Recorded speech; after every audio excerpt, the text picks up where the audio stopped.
Hello friends, ସିନ୍ଦୁର ଖେଳ ସିରିଏଲରେ ଆଗାମୀ ଅଧ୍ୟାୟରେ ଆପଣମାନେ ଦେଖିବାକୁ ପାଇବେ ଅନିରୁଦ୍ଧ ସ୍କୁଲରୁ ଘରକୁ ଫେରିଛି ଓ ତା ମୁଣ୍ଡରେ ଦାଗ ହୋଇଛି।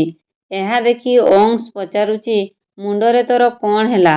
ଅନୀ କହିଲା, କିଛି ସିନିୟର ପିଲା ମୋତେ ବାଡ଼ଉଥିଲେ। ଠିକ୍ ସମୟରେ ମୋ ଫ୍ରେଣ୍ଡସ୍ ଆସି ମୋତେ ବଞ୍ଚେଇ ଦେଲା।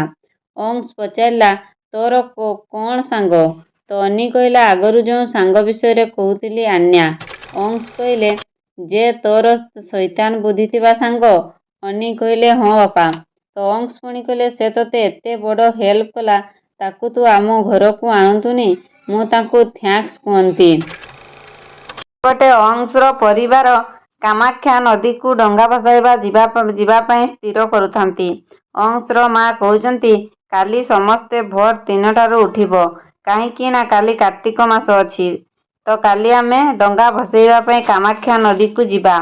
ତ ମଲ୍ଲିକା କହୁଛି, ହଁ ମା, ଆମେ ସମସ୍ତେ କାଲି ରାତିରୁ ସେଠାକୁ ଚାଲିଯିବା ଓ ସେଠାରେ ପୂଜା ମଧ୍ୟ କରିବା। ଏପଟେ ଆଦ୍ୟା ଏବଂ ଆନ୍ୟା ମଧ୍ୟ କଥା ହେଉଛନ୍ତି, ଆମେ କାମାକ୍ଷା ନଦୀକୁ ଡଙ୍ଗା ଭସାଇବା ପାଇଁ ଯିବା। ଆନ୍ୟା କହୁଥାନ୍ତି, ମାଇଁ, ଏ ଡଙ୍ଗାଟା ମୋର କାମାକ୍ଷା ନଦୀରେ ଭାସିବ ତ? ତ ଆନ୍ୟାର ମାଇଁ କହୁଛନ୍ତି, ହଁ, କାହିଁକି ଭାସିବନି? ଏ ଭାସିବ। ତାହେଲେ ଅଂଶର ପରିବାର ମଧ୍ୟ କାମାକ୍ଷା ନଦୀକୁ ଡଙ୍ଗା ଭସାଇବା ପାଇଁ ଯିବେ। ଆନ୍ୟାମାନେ ମଧ୍ୟ କାମାକ୍ଷା ନଦୀକୁ ଡଙ୍ଗା ଭସାଇବା ପାଇଁ ଯିବେ। କ'ଣ ସେଠାରେ ଆଦ୍ୟା ଏବଂ ଅଂଶର ଏକାଠି ଦେଖାହେବ? ଜାଣିବା